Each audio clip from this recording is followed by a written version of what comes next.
Hello mga idol, welcome back sa aking channel. Magandang araw sa inyong lahat at sana ay nasa mabuti kayong kalagayan ngayon. Salamat sa inyong patuloy na suporta at sa pagbisita ulit sa aking channel.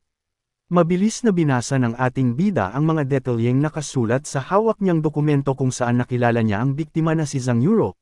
Isa itong 51 taong gulang na mayamang mangangalakal na naninirahan sa kalye ng Kangping at nagmamay-ari ng malalawak na lupain pati na rin ng 3 malalaking tindahan sa kabisera. Nakasaad din sa ulat na maagang namatay ang unang asawa ng biktima at naiwan ang kanilang nag-iisang anak na si Zhang Xian na ngayon ay 24 na taong gulang na. Kalaunan ay muling nag-asawa si Zhang Yuro ng isang babaeng nagngangalang Yang Xinjian na nakakagulat na 20 taon ang agwat sa kanyang edad. Habang casual na kumakain ng pakwan ay hindi naiwasan ng ating bida na palihim na mapang-isi dahil sa detalye ng mag-asawa, tahimik na pumasok sa kanyang isipan ang isang nakakatawang kasabihan na kapag nagpursigi ka palang magpakamayaman ngayon ay malamang na nag-aaral pa lamang sa kindergarten ang magiging asawa mo. Matapos ang sandaling paglilibang ay mabilis na bumalik ang atensyon ng ating bida sa mismong tala ng krimen na naganap 4 na araw na ang nakalipas. Madaling araw noon nang umuwi si Zhang Yuro mula sa pangungulekta ng upa sa mga probinsya bitbit ang kanyang mga nakolektang salapi, habang mahimbing na natutulog ang kanyang asawang si Yang Xinjian sa loob ng bahay ay bigla na lamang itong nagising nang marinig ang isang malakas at nakakakilabot na sigaw mula sa labas ng kanilang silid. Puno ng kaba at pag-aalalang nagmadaling bumangon ang babae at mabilis na binuksan ang pintuan upang alamin kung ano ang nangyari sa kanyang asawa. Ngunit sa pagbukas niya ng pinto ay agad na nanlaki ang kanyang mga mata at pinagpawisan siya ng malamig habang tuluyang binabalot ng matinding takot ang kanyang buong pagkatao dahil sa malagim na eksenang sumalubong sa kanyang paningin. Tumambad sa paningin ng babae ang walang buhay na katawan ni Zhang Yuro na nakahandusay sa gitna ng sarili nitong dugo sa loob ng kanilang patio. Nanlalaki ang mga mata ng biktima na nagpapahiwatig ng matinding gulat bago ito tuluyang bawian ng buhay. Bago pa man tuluyang makasigaw ang kanyang asawa sa tindi ng takot ay namataan nito ang isang aninong nakaitim na mabilis na tumalon palabas ng kanilang pader upang tumakas palayo sa eksena. Matapos mabasa ang nakakakilabot na bahaging iyon ng ulat ay inalis ng ating bida ang kanyang tingin sa papel at seryosong nagtanong kay Clerk Lee kung nakausap na ba nila ang mga nagpapatrulyang bantay ng gabing iyon. Bakas ang panghihinayang sa boses ni Clerk Lee nang ipaliwanag nito na ayon sa mga maharlikang bantay ay wala silang napansin ni isang kahinahinalang tao na gumagala sa paligid ng lugar. Hindi na rin nakapagtataka ang kawalan ng saksi dahil ang kabisera ay nahahati sa 3 magkakaibang bahagi na binubuo ng palasyo, panloob, at panlabas na lungsod, bagamat may mga nakatalagang bantay sa panlabas na bahagi ay wala namang ipinapatupad na curfew doon at nananatiling bukas ang mga tarangkahan sa buong magdamag. Sapat na ang isang opisyal na permit para malayang makapasok ang isang mangangalakal tulad ni Zhang Yuro kahit pamadaling araw, na siya ring nagbigay ng perpektong pagkakataon sa salarin na isagawa ang malagim na pagpatay ng walang sinumang nakakahalata. Matapos mag-abang ng ilang saglit ay seryosong nagtanong ang ating bida kung magkano ang nawawalang halaga mula sa mga nakolektang upa ng biktima. Mabilis na umiling si Clerk Lee habang nagpapaliwanag na walang anumang nawala sa mga ari-arian nito. Dahil bagamat nag-uwi ang biktima ng maraming pilak at tansong barya ay halos imposible naman itong maitakas ng isang magnanakaw nang walang anumang ingay na madyay gising sa mga tao sa paligid. Isang matalim na liwanag ang biglang dumaan sa mga mata ng ating bida at agad na nagbago ang kanyang ekspresyon, naging malamig at seryoso ang kanyang tono habang tahimik na nagpapaliwanag na mayroong malaking mali sa sitwasyon. Ipinunto niya na kung siya ang magnanakaw na nagmasid at nagplano ng matagal ay tiyak na hindi niya pipiliin ang mismong araw ng pangungulekta dahil kalat at mabibigat pa ang mga barya, at sa halip ay hihintayin niya ang kinabukasan kapag naipapalit na ito sa mas magaan at madaling bitbitong papel na pera.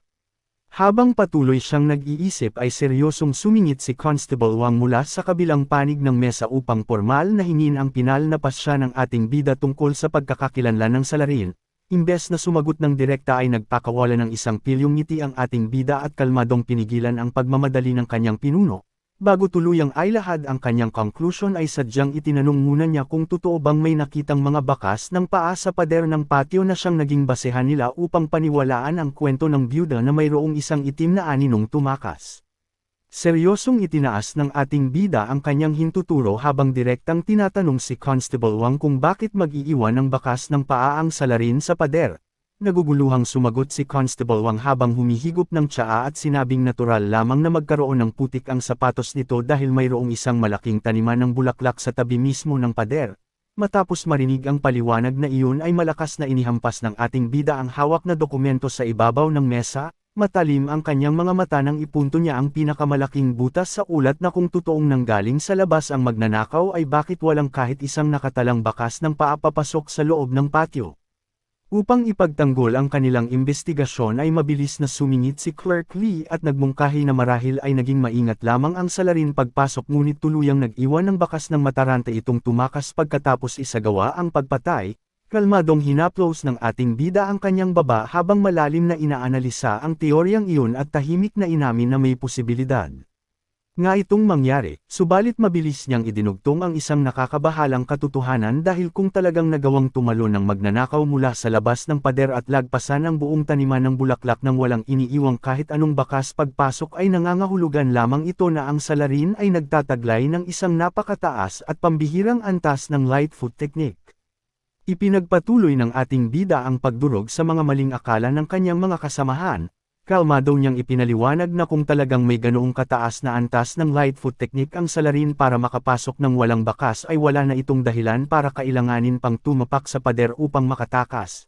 Matapos ibunyag ang unang butas sa investigasyon ay itinaas ng ating bida ang dalawang daliri para sa ikalawang punto. Seryoso siyang nagtanong kung totoo bang isang matigas at mapurol na bagay ang ipinampukpok sa likod ng ulo ng biktima na naging sanhi ng agarang kamatayan nito. Isang malamig na tingin ang ipinukol niya sa kanyang mga kasamahan bago nagbitiw ng isa pang malalim na katanungan.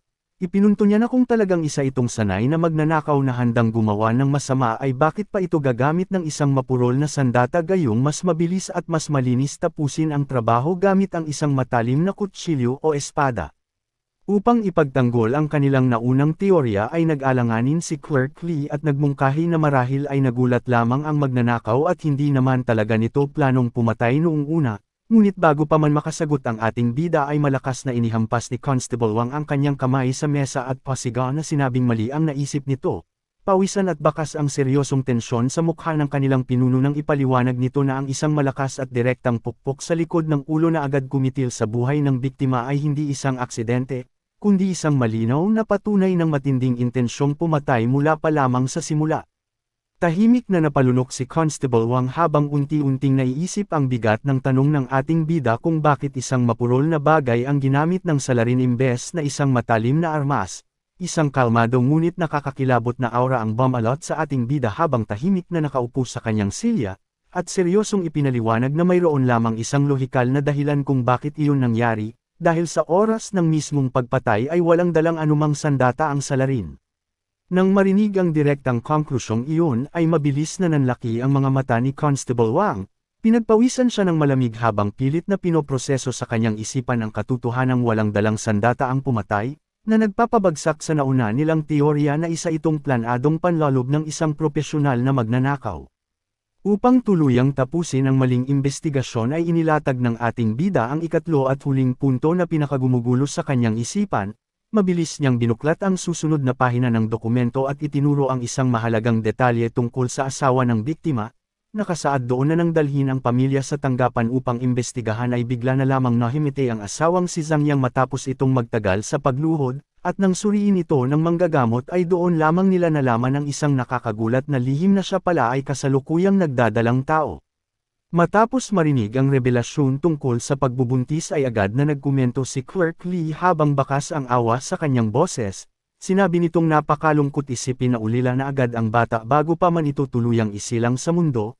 Subalit bago pa man magtuloy-tuloy ang drama ay mabilis na umubo ng sadyang pilit ang ating bida upang putulin ang usapan. Kalmado siyang nakapikit habang seryosong ipinapaliwanag na mayroong 20 taong agwat ang mag-asawa at halos 10 taon na silang kasal.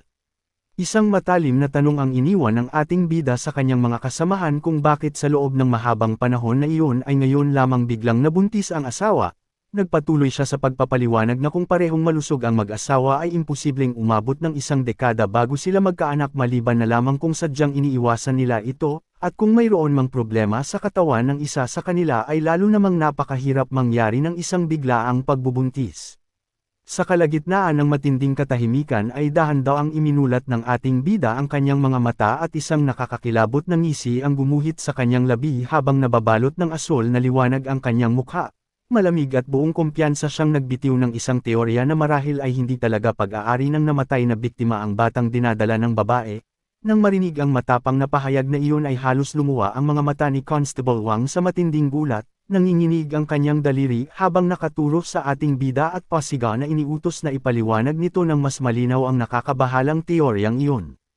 Habang patuloy na binabalot ng pagkalito ang kanyang dalawang kasamahan ay kalmado lamang na sinalina ng ating bida ang kanyang sariling tasa ng tsaa, seryoso ang kanyang mga mata nang ibunyag niya ang huling piraso ng palaisipan, malamig niyang ipinahayag na malamang ay hindi talaga isang simpleng kaso ng panlolob at pagnanakaw ang nangyari, kundi isang planadong pagpatay na nag-ugat sa isang lihim na pangangalunya. Nang marinig ang nakakagimbal na konklusyong iyon ay sabay na nanlaki ang mga mata ni na Constable Wang at Clerk Lee, agad silang pinagpawisan habang tuluyang nauunawaan ang bigat ng panibagong anggulong inilatag ng ating bida. Habang tahimik na nakikinig ang kanyang dalawang kasamahan ay malinaw na binuo ng ating bida ang kumpletong teorya ng krimen.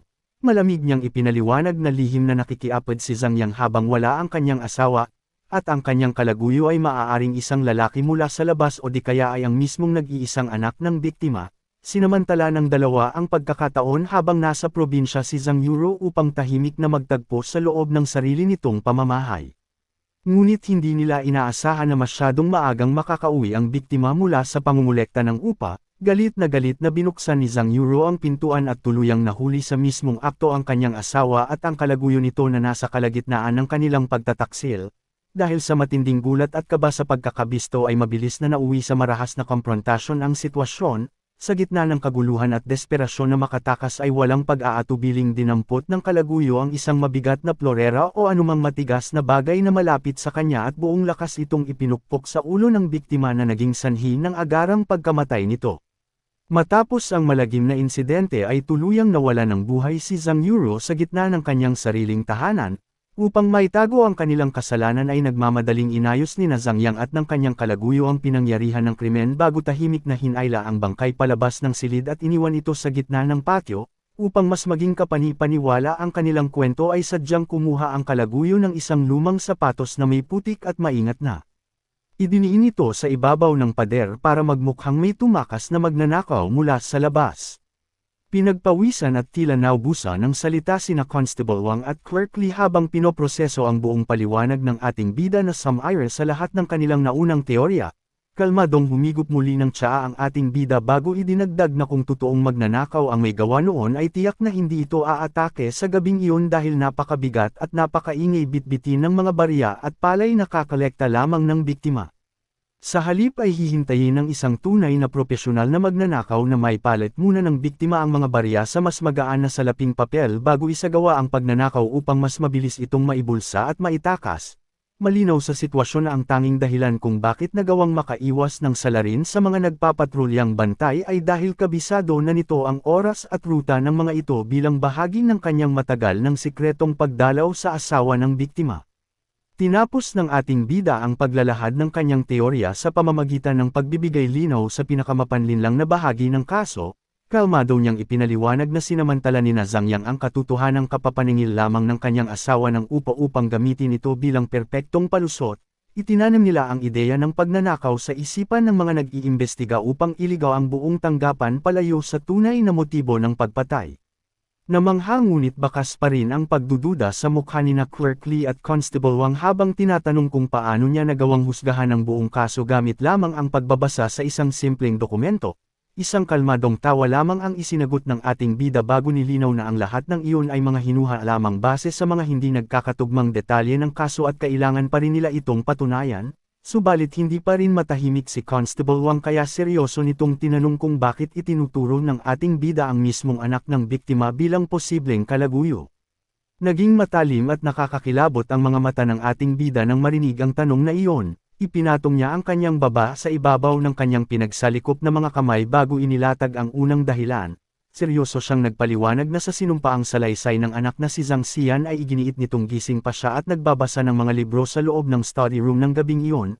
mariing ipinunto ng ating bida na kung ang asawang natutulog ng mahimbing ay nagising sa lakas ng sigaw ng biktima ay napaka-imposibleng walang narinig ang mismong anak na gising na nagpapahiwatig na sadyang nagsisinungaling ito sa kanyang pahayag. Nagpatuloy ang ating bida sa kanyang pagpapaliwanag at inilatag ang ikalawang punto. Seryoso niyang ipinaalala na kung talagang walang mahanap na kahit anong bakas ng pagpasok sa mismong taniman ng bulaklak ay iisang bagay lamang ang ibig sabihin nito, na ang tinatawag nilang magnanakaw ay malamang na hindi naman talaga nag-exist, dahil sa malinaw na katotohanan ito ay lalong lumaki ang posibilidad na ang mismong anak na si Zhang Xian ang lihim na kalaguyo ng kanyang madrasta. Nang marinig ito ay tuluyan ng nalinawan si Constable Wang habang pinagpapawisan sa kanyang sariling realisasyon. Mabilis niyang napagtanto na ang nag-iisang bakas ng paa sa pader ay isang pekeng ebidensya na sadyang iniwan lamang doon upang linlangan ang kanilang investigasyon. Isang sang-ayon ng ngiti ang isinukli ng ating bida bago kalmadong nagmungkahi na kailangan na lamang nilang direktang ikumpara ang bakas sa pader sa mga sapatos ng anak upang mapatunayan ang lahat. Agad namang umiling si Constable Wang at nangatwirang siguradong hindi magiging ganoon katanga ang salarin para gumamit ng sarili nitong sapatos sa paggawa ng pekeng bakas, sa halip na makipagtalo ay. Masiglang nagtaas ng hinlalaki ang ating bida at pabirong pinuri ang kanyang pinuno, idinagdag pa niya na napakatalino talaga nito at isang tunay na dakilang detective ng imperyo, na siya namang mabilis na nagpabalik sa mayabang at kompetenteng ngisi sa mukha ni Constable Wang na tila ba siya mismo ang nakaisip ng lahat ng solusyon. Samantala sa loob ng pormal na bulwagan ng tanggapan ay nagsimula na ang opisyal na paglilitis, tahimik na nakaluhod sa harap ng mesa ng mahistrado ang asawa ng biktima na si Yang Xinjian at ang anak nitong si Zhang Xian. Malinaw na makikita ang panginginig at matinding kaba kay Yang Xinjian na pinagpapawisan habang mahigpit na nakakuyom ang mga kamay sa kanyang panyo. Ngunit sa kabilang panig ay kapansin-pansin ang nakakabahalang kalmado sa mukha ni Zhang Xian na nagawa pang magpakawala ng isang maliit na ngisi na tila ba wala itong pakialam sa bigat ng kanilang sitwasyon.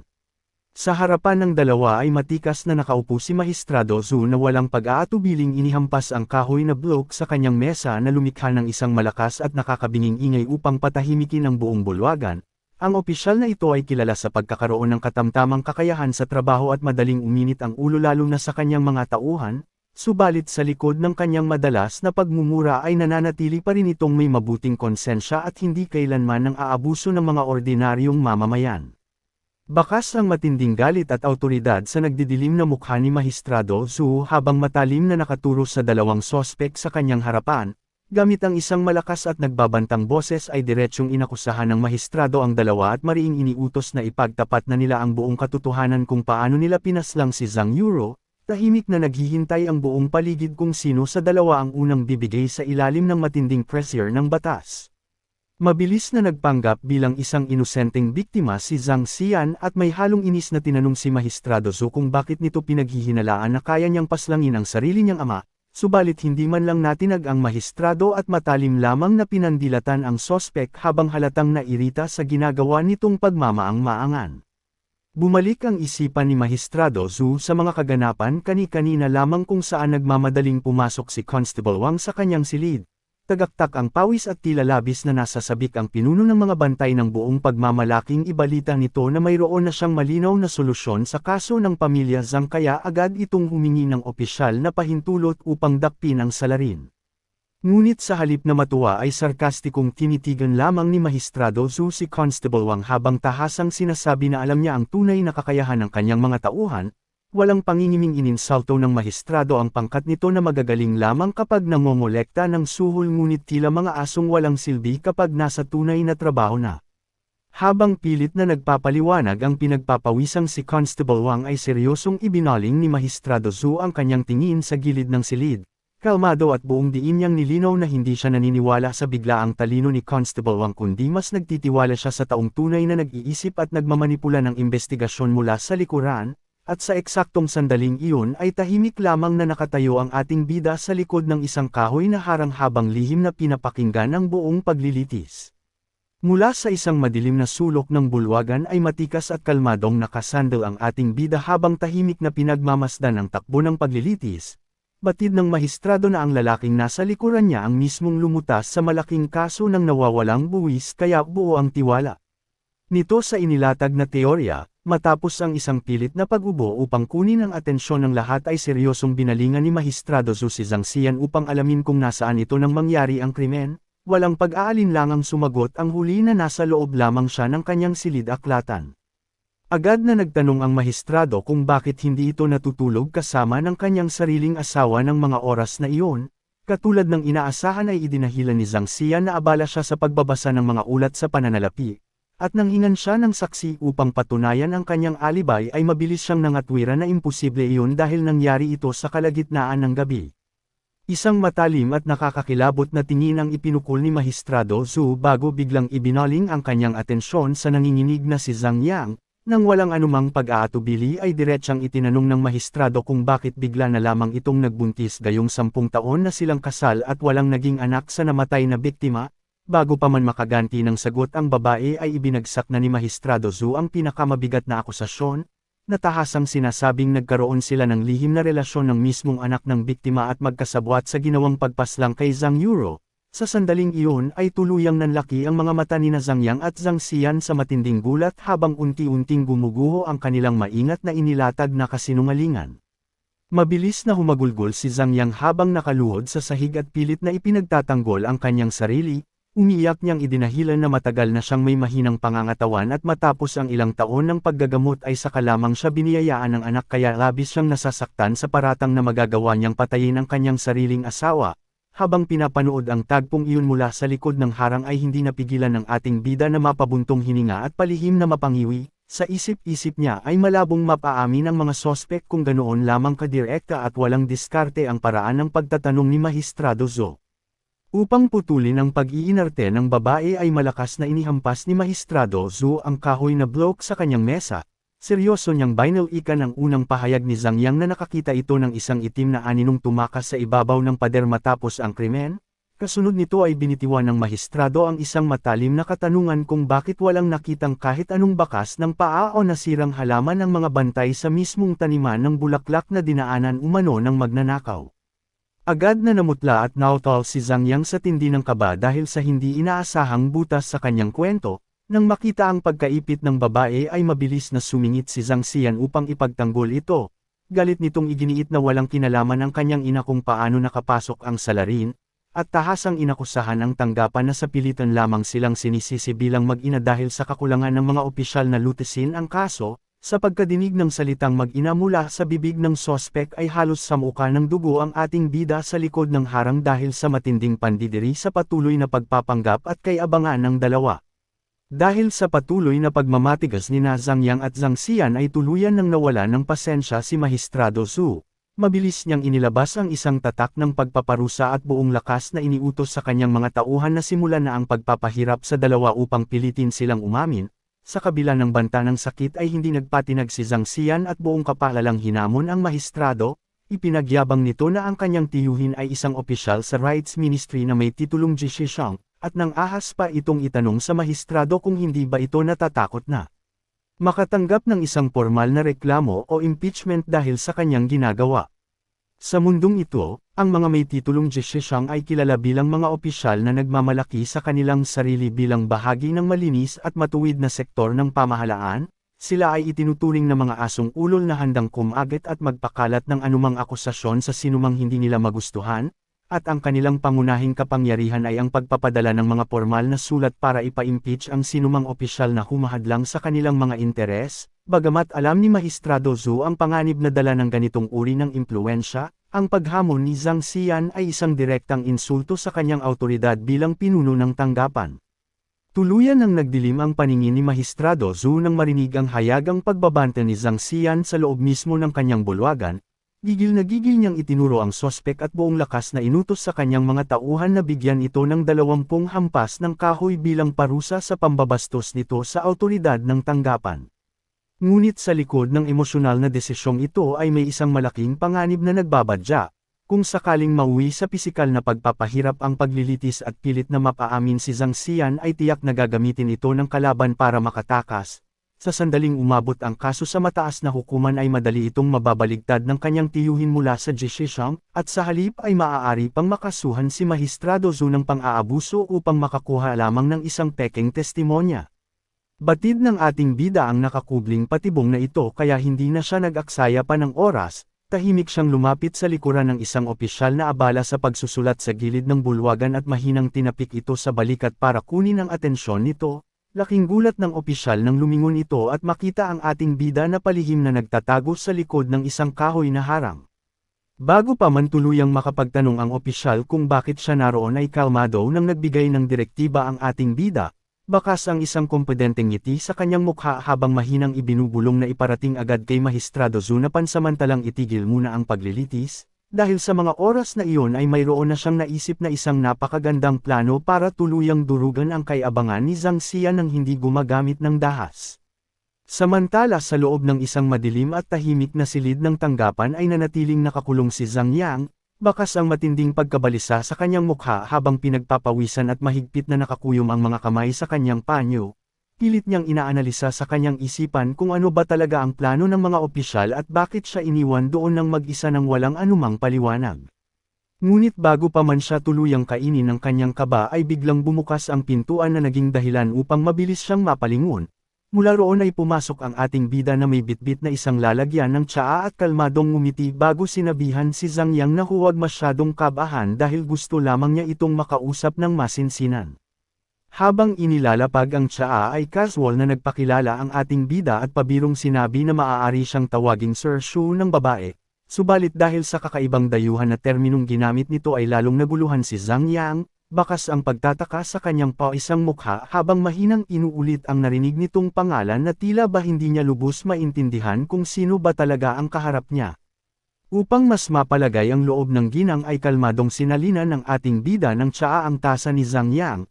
Tahimik lamang na nakatitig ang babae sa malinaw na tubig at pilit na inaanalisa ang tunay na motibo ng kaharap niya, hindi naman nagpaligoy-ligoy ang ating bida at formal na. Pinunaang mag-agarang ginto at pilak na suot nito bilang patunay na naging mabuti at galante ang asawa nitong si Zhang Yuro. Matapos makuha ang atensyon ng babae ay unti-unting inilatag ng ating bida ang kanyang bitag ng casual niyang sabihin na sa tagal ng kanilang pagsasama ay malaki ang posibilidad na ang mismong asawa nito ang may problema sa katawan kaya hindi sila nagkaanak noon pa man. Imbes na mabigla ay mabilis na nagpanggap si Zhang Yang na isang kaawa-awang biktima at pilit na pinunasan ang kanyang mga pekeng luha. Madrama nitong sinisi ang kanyang sarili dahil sa kahinaan ng kanyang katawan at labis na nagdadalamati dahil kung kailan siya tuluyang nabiyayaan ng anak ay saka naman pinaslang ang kanyang asawa, hindi nadala ang ating bida sa ginagawang pag-iinarte ng babae kaya kalmado lamang itong humigup ng tsaa bago direktang nagtanong kung madalas bang pumunta sa mga bahay aliwan si Zhang Yuro noong nabubuhay pa ito. Walang pag-aalinlangang sumagot si Zhang Yang na madalas nga itong mangyari dahil natural lamang daw sa mga mayayaman at makapangyarihang lalaki ang magtungo sa mga ganoong lugar. Sa narinig na kumpirmasyon ay bahagyang pinagpawisan at halos mapangiwi ang ating bida sa kanyang kinauupuan. Mabilis na tumakbo sa kanyang isipan na kung ang isang lalaking nasa 50 taong gulang ay madalas pa ring magpakaligaya sa mga bahay aliwan ay siguradong tuyot na ang lakas nito. Natuluyan ang nagpatibay sa kanyang hinuha na paniguradong sa ibang tao nang galing ang batang dinadala ni Zhang Yang. Tahimik na ipinatong ng ating bida ang kanyang kamay sa mesa at kalmadong ipinagpatuloy ang pagdurog sa mga palusot ng babae. Sinabi niyang lubos niyang naiintindihan ang sitwasyon nito, dahil kung ang sariling asawa na nasa 50 taong gulang ay madalas pang magpakaligaya sa bahay aliwan habang pinapabayaan ang kanyang asawa ay natural lamang na maghanap ito ng init at pagmamahal mula sa ibang lalaki. Kasabay ng pagbagsak ng mga salitang iyon ay isang nakakakilabot na asol na aura ang biglang bumalot sa buong paligid, malamig na nakatitig ang ating bida kay Zhang Yang habang bahagyang nakapatong ang kanyang kamay sa kanyang mukha. Seryoso niyang idinugtong na bagamat nauunawaan niya ang ginawa nitong pagtataksil, ang pagpatay sa sarili nitong asawa ay isang bagay na hindi kailanman magiging tama. Nang marinig ang direktang akusasyong iyon ay tuluyan nang nawala ang pagpapanggap ni Zhang Yang. Sa tindi ng kanyang gulat at panginginig ay mabilis siyang napatayo na naging dahilan upang malakas na matabig ang kanyang tasa at tumapon ang mainit na tsaa sa mesa. Pautal-utal itong sumagot at pinilit na itanggi ang lahat sa pamamagitan ng pagsasabing wala siyang naiintindihan sa mga ibinibintang ng opisyal. Subalit hindi man lang natinag ang ating bida at kalmado lamang itong tinignan bago ibinunyag ang isa pang mahalagang detalye mula sa mga dokumento. Seryoso siyang nagpaliwanag na napansin niyang 7 taon lamang ang agwat ng edad nito sa anak ng biktima na si Zhang Xian. Sa pagkadinig ng panibagong pahiwatig na iyon ay mas lalong pinagpawisan si Zhang Yang at bakas na ang matinding kaba sa kanyang mukha habang tinatanong kung ano ba talaga ang nais tukuyin ng ating bida. Isang nakakalokong tawa ang pinakawalan ng ating bida habang pabirong inihalin tulad ang sitwasyon sa isang laro kung saan nilamon ng isang matandang agila ang isang inosenteng sisiw. Pilit namang umiwas ng tingin si Zhang Yang at nagmamaang-maangan na wala siyang naiintindihan sa mga pinagsasasabi ng opisyal. Nawala ang ngiti sa mukha ng ating bida at naging seryoso ang kanyang tono bago malamig na sumagot na kung gayon ay sasabihin niya ang isang bagay na tiyak na maiintindihan nito. Kasabay ng pagbigat ng tensyon sa silid ay walang paligoy. Ligoy na inilatag ng ating bida ang madilim na katotohanan, diretsahan niyang sinabi na dahil sa labis na pangungulila sa kanyang malungkot na silid ay inakit ni Zhang Yang ang sarili nitong anak-anakan na si Zhang Xian upang gumawa ng isang imoral na relasyon. Ipinaliwanag ng ating bida ang buong pangyayari ng gabing iyon kung saan sinamantala ng dalawa ang pag-alis ni Zhang Yuro para mangolekta ng upa upang tahimik na magtagpo sa loob ng pamamahay. Ngunit hindi nila inaasahang maagang makakauwi ang biktima at mahuhuli sila sa mismong akto ng kanilang pagtataksil. Sa gitna ng matinding kaguluhan at pisikal na pag-aaway ng mag-ama ay desperadong kumuha si Zhang Yang ng isang mabigat na plorera at walang awang inihampas ito sa likod ng ulo ng kanyang asawa na naging sanhi ng agarang kamatayan nito. Upang pagtakpan ang kanilang krimen ay magkatulong nilang hinayla ang bangkay patungo sa patio, at sadyang nag-iwan si Zhang Xian ng peking bakas ng sapatos sa pader upang linlangan ang mga nag-iimbestiga at palabisan na isa itong kaso ng panlalob. Kasabay ng pagbagsak ng bawat salitang iyon ay ang tuluyang panlalamig ng buong katawan ni Zhang Yang, nanlaki ang kanyang mga mata at tila tumigil ang pag-ikot ng kanyang mundo habang unti-unting napagtatanto na buong-buong nabasa ng ating bida ang bawat kasinungalingang pinilit nilang ibaon sa dilim. Sa sobrang desperasyon ay malakas na inihampas ni Zhang Yang ang kanyang mga kamay sa ibabaw ng mesa, pasigaw at pilit nitong iginigiit na inosente siya at wala siyang kinalaman sa lahat ng mga ibinibintang sa kanya. Ngunit kahit anong pilit niyang pagtatanggi ay hindi maitatagaw ng kanyang nanginginig at pinagpapawisang mga daliri ang matinding panlulumo at takot na unti-unting lumalamon sa kanyang sistema.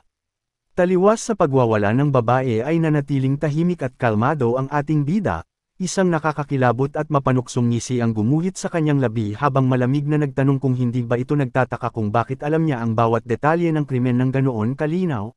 Nang marinig ang katanungang iyon ay mabilis na nanlaki ang mga mata ni Zhang Yang habang isang masamang kutob ang biglang pumasok sa kanyang isipan. Hindi na pinaghintay pa ng ating bida ang babae at tuluyan na siyang nagbitiw ng isang pahayag na tuluyang sumira sa natitira nitong depensa. Walang pag-aalinlangan niyang ibinunyag na umami na umano si Zhang Xian sa lahat ng kanilang ginawa. Halos tumigil ang paghinga ni Zhang Yang sa tindi ng gulat habang tulalang napaisip na napaka-imposibleng mangyari ng bagay na iyon. Tila nababasa ng ating bida ang tumatakbo sa isipan ng ginang kaya patuloy niya itong binalot ng matinding pressure. Mapanukso niyang idinugtong na marahil ay iniisip nitong hinding-hindi aamin ang kanyang kalaguyo dahil kumpiyansa silang naging perpekto ang ginawa nilang pagtatakip. Subalit bago pa man tuluyang makabawi si Zhang Yang ay malamig na tinapos ng ating bida ang ilusyon nito sa pamamagitan ng direktang pagsasabing ang totoo ay puno ng butas ang kanilang pinagmamalaking plano. Nagpatuloy ang ating bida sa kanyang pagdurog sa inilatag na ilusyon at sinimulang isa-isahin ang mga malinaw na butas sa kwento ni Zhang Yang. Unang-una ay ang bakas sa pader na ginawa ni Zhang Xian, na bagamat nag-iwan ito ng marka palabas ng bahay ay wala namang makitang kahit anong bakas papasok. Ipinaliwanag ng ating bida na kung ang kalaban ay isang magaling na magnanakaw na may kakayahang tumalon ng ganoon kataas, tiyak na sa oras ng kanyang pagtakas ay mas lalong bibilis ang kilos nito dahil sa matinding adrenaline at hinding-hindi ito mag-iiwan ng ganoon kalinaw na bakas. Ikalawa ay ang naging dahilan ng pagkamatay ng biktima, kung saan namatay si Zhang Yuro dahil sa isang malakas na pagpukpok ng matigas at mapurol na bagay imbes na saksak mula sa isang matalim na armas. Ayon sa batas ng kanilang bansa ay may karapatan ang may-ari ng bahay na paslangin ang sinumang papasok sa kanilang teritoryo ng walang pahintulot pagsapit ng gabi, kaya naman imposibleng maglakas loob ang isang magnanakaw na pumasok ng walang dalang matinong patalim para protektahan ang sarili nito, ngunit sadyang nakapagtataka na namatay ang biktima mula lamang sa isang ordinaryong plorera na napulot sa loob ng bahay. Sa huli ay kalmadong ibinagsak ng ating bida ang pinakamabigat na ebidensya at tinanong kung bakit ba sigurado ang tanggapan na sila nga ang pumaslang at hindi isang magnanakaw, Habang nanlalaki ang mga mata at tuluyang namumutla si Zhang Yang sa tindi ng kaba ay malamig na ipinaliwanag ng ating bida na nagkamali sila sa pag-ayos ng posisyon ng bangkay. Ang katawan ni Zhang Yuro ay natagpuang nakaharap palabas ang ulo habang nakaturo ang mga paa patungo sa loob ng bahay, at dahil ang nakamamatay na sugat ay nasa likuran ng ulo ay malinaw na nagpapatunay itong inatake ang biktima mula sa likuran habang ito ay papasok pa lamang ng bahay. Isang nakakalokong ngiti ang muling sumilay sa labi ng ating bida bago ipinagpatuloy ang pagdurog sa pag-iisip ng babae. Pabulong niyang tinanong kung paano naging posible ang ganoong klaseng pag-atake kung ang salarin ay isa talagang propesyonal na magnanakaw. Ipinaliwanag niyang karaniwan ang nagtatago o mabilis na tumatakas ang isang magnanakaw sa oras na biglang dumating ang may-ari ng bahay. Napaka-imposibleng sadyang maghihintay pa ito sa likuran ng pinto para lamang pumukpok ng tao at pagkatapos ay tatakas din naman ng walang nakuhang kahit anong pera. Tuluyan nang bumigay ang tuhod ni Zhang Yang at nanghihinang napasandal sa kanyang inuupuan habang pilit na pinoproseso ang lahat ng narinig. Sa taglay na kaba ay napaawang ang kanyang bibig at nagawang ibulong sa kanyang sarili na hindi niya inaasahang napakarami palang butas ng kanilang plano na buong akala nila ay perpekto na. Nakita ng ating bida ang tuluyang pagkawasak ng kumpiyansa ng babae kaya muli siyang nagbitiw ng mapanuksong salita. Tila nang iinsulto ay tinanong niya ito kung ubos na ba ang mga palusot nito. Bago malakas na idinugtong na maski si Zhang Xian ay naubusan na rin ng pwedeng ay dahilan kaya naman tuluyan na nitong idiniin at itinuro ang ginang bilang kasabwat sa buong krimen. At bilang huling atake upang tuluyang sirain ang relasyon ng dalawa ay dahan-daang inilapit ng ating bida ang kanyang mukha bago malamig na ibinulong na may isa pang mahalagang bagay na ibinunyag ang anak-anakan nito. Walang awang itinuloy ng ating bida ang kanyang malalim na pag-atake sa isipan ng babae at inilahad ang di umano ay naging salaysay ni Zhang Xian. Seryoso niyang sinabi na ayon sa lalaki ay ang ginang daw mismo ang walang hiyang umakit dito. Idinagdag pa ng ating bida na matagal na raw sanang gustong tapusin ni Zhang Xian ang kanilang maruming relasyon ngunit patuloy daw itong banihag at tinakot ni Zhang Yang gamit ang batang nasa sinapupunan nito. At ang pinakamatinding ibinunyag niya ay ang mabigat na akusasyon na sa gitna ng kaguluhan ng gabing iyon ay mismong si Zhang Yang daw ang dumampot ng florera at walang awang pumatay kay Zhang Yuro. Mabilis na umiling si Zhang Yang habang nanlalaki ang mga mata at pilit na isinisigaw na hindi iyon totoo at hindi siya ang pumatay, ngunit hindi man lang nagbago ang malamig na ekspresyon ng ating bida at kalmado lamang itong nagpatuloy. Ipinaliwanag niya na nang mapagtanto daw ni Zhang Xian na hindi na nito matatakasan ang napakaraming butas ng kanilang krimen ay mabilis itong umamin kay Magistrado Su. Hindi lang iyon, nag-alok pa raw ito ng 500 piraso ng pilak bilang suhol upang mapabilis ang proseso at tuluyan ng ipasa ang buong bigat ng parusa sa ulo ng kanyang madrasta. Kasabay ng pagbagsak ng mga salitang iyon ay tuluyan nang nawala ng lakas ang mga binti ni Zhang Yang. Nanghihina siyang napabagsak sa lapag habang unti-unting gumuguho ang kanyang mundo sa tindi ng pagtataksil ng lalaking kanyang pinrotektahan. Sa sandaling iyon ay tuluyan nang nawasak ang huling pader ng kanyang depensa, at ramdam ng ating bida na nakuha na niya ang eksaktong reaksyon na kailangan niya upang mapalabas ang tunay na katotohanan. Isang malamig at nakakabinging katahimikan ang bumalot sa silid ng tuluyang ibagsak ng ating bida ang pinal na atake sa isipan ng ginang. Gamit ang matatalim at walang emosyong mga mata ay ipinarating niya kay Zhang Yang na sadyang inako na umano ni Zhang Xian ang kalayaan upang ipasa sa babae ang buong bigat ng kasalanan sa pagpatay sa sarili nitong asawa. Tuluyan nang gumuho ang huling pader ng katatagan ni Zhang Yang, sa tindi ng pagkabigla at sakit ng pagtataksil ay nawalan siya ng balanse at marahas na napabagsak pa atras na naging dahilan upang malakas na tumamba ang kanyang inuupuan. Nanlaki ang kanyang mga nanginginig na mata habang nakatitig sa kawalan at tila pinagkaaitan ng kakayahang makapagsalita. Nagtagumpay ang perpektong psikolohikal na patibong ng ating bida, at sa puntong iyon ay batid niyang hawak na niya ang buong katotohanan upang panagutin ang mga salarin.